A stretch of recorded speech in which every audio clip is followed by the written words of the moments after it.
বাংলাদেশের ৫টি সর্বোচ্চ উঁচু পর্বত সম্পর্কে। ৫ নম্বরে আছে কেওক্রাডং।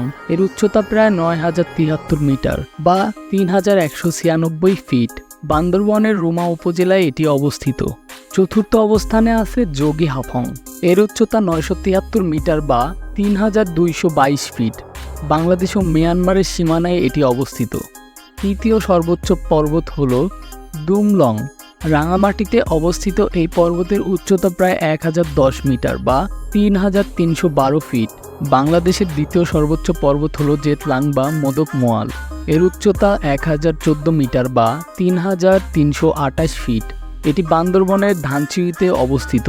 বাংলাদেশের সর্বোচ্চ উচ্চতার পর্বত হল সাফা হাফং।